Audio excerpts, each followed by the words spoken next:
What's going on, Illumineers? It's Mark here with another video.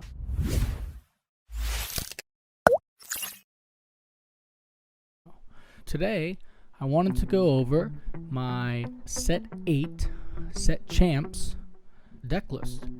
I have gone to 3 Set Champs so far, 2 of them being over 20 players. Those 2, I did actually secure second place, so just under the mat. Unfortunately, this deck has been doing wonders for me, and I wanted to share it with you if you've been struggling to, top your Set Champs. So I'm deciding to go with an Amethyst Emerald deck, and you can see down below we had the gameplay of me playing this deck, so you can see it in live action. Going right over the deck list, we have 4 Chernobyls, 4 Diablo, and 4 Cursed Merfolk. I really like the 12 1-drop slot because it really makes you get to go turn 1 1-drop and then turn 2 1-drop 1-drop. This is definitely helpful against Steel Song, especially if they have a song and they can go first with Cindy. You really want to go Diablo first because if they storm it, you get the draw, and then you go Merfolk Chernobyl. Against Blue-Red, you probably want to get Cursed Merfolk out first. These 1-drops have been perfect. I did have in one of the set championships Pegasus, the 1-drop evasive, but I ended up taking that out because there's a lot of Diablo players and I felt like it was just not doing what it needed to do. Those are the 1-drops.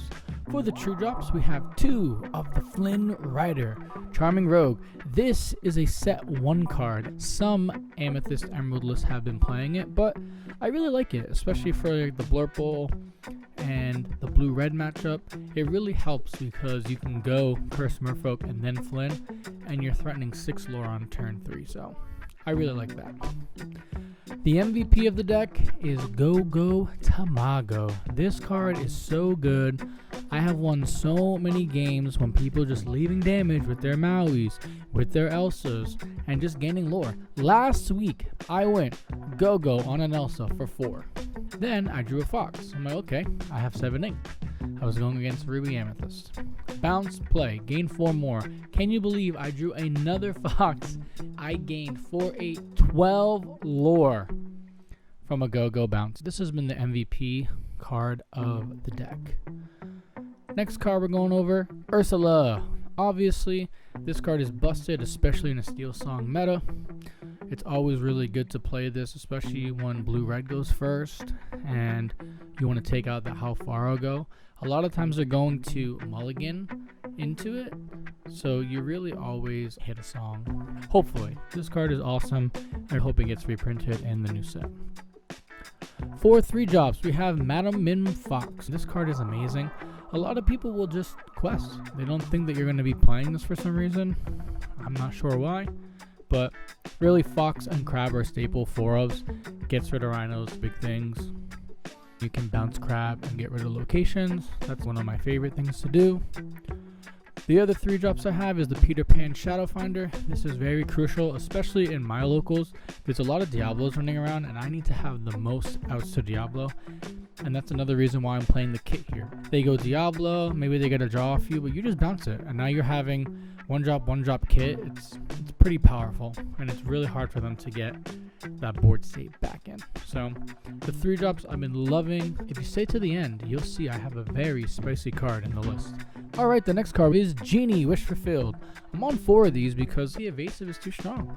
There's a lot of games where you're just like, evasive. They're not going to draw their evasives, especially Ruby Amethyst. Sometimes they're only running Genie and Elsa, and if they don't see it, you're going to have a huge advantage. Getting that draw is also really great. So I love Genie. Another card that a lot of people stopped playing for some reason is Merlin Goat. When you play this character, when he leaves, gain a lore. This card is just busted. It gets you over the hump. A lot of the times in this Amethyst Emerald deck, you need to be forcing the lore. I'm getting lore. And then they clear your board. Oh my gosh, you gain another lore? This is great, especially with the bounce. The only bounce you have is the Fox, but it's not a bounce-centric deck. The only 5-drop is Elsa. Elsa is busted. It instructs the character. Those evasive wars are very, very real. You need to have also in the deck. I don't have 4 because I just feel like 3 is really good enough. The uninkable count is 13 in this deck, so if you wanted to run a different 5-drop, you could. I was debating on running that Isabella 3/4 quest for 4, just to end games after all of the evasive battles. You drop your last evasive threat. I haven't tested it yet. Now for actions and songs. The spicy tech is gathering knowledge and wisdom. And hold up. You're probably thinking, is this guy a bad player? Why is he running gathering knowledge and wisdom? But after testing with the deck, a lot of the times, they clear the board and you're at 16, 17, right? And then you play this gathering and all of a sudden you're up to a point where it's lethal. And they know you have goats. They know you have other ways to gain lore in the deck, like Go-Go. So even a 1 damage Go-Go has won me a game because I've played Gathering Knowledge and Wisdom. I don't think more than 2 is necessary. Then it kind of starts getting cloggy and you're doing things on the deck that you don't want to do. But I think just those 2 extra cards of gaining lore really impact the deck and make it a winning position. One of my favorite cards of set 8 is Pull the Lever. This card is awesome. I rarely ever make my opponent discard, but there are games where you're playing against, blue-red or ruby amethyst, and they've played all their cards and they're holding that 1 card and you're like, isn't it ink? Are they gonna draw the be prepared, or vice versa? And they're just hoping to draw ink. Those are times I discard a card. Almost every time I'm trying to draw 2. I really like this card because I've been playing it like Doc in my head, right? A lot of the times you kind of want to get all of your 1-drops, 2-drops, even 3-drops out of your hand and then pull the lever. And now you're refueling, draw into friends. You'll see that's another card I have. Playing it like that made the deck insanely fast.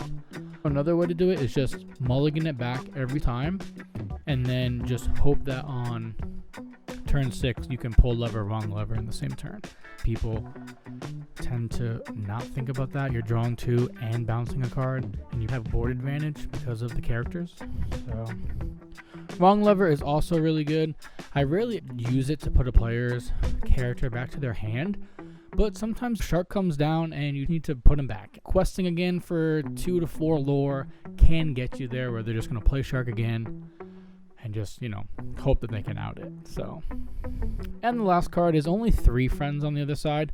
I have a lot of emerald at my locals, so I don't want the friends to ever get taken out of my hand. So I feel like 3 is great. You have so much draw. You have the lover, the genies, Diablo and Trenabog drawing you cards, So yeah, that's the deck list. Please let me down in the comments what you think about the list. And we'll be getting Zach's deck list of Ruby Amethyst very soon. Thank you for joining the workshop. Get your tools ready and we'll see you next time.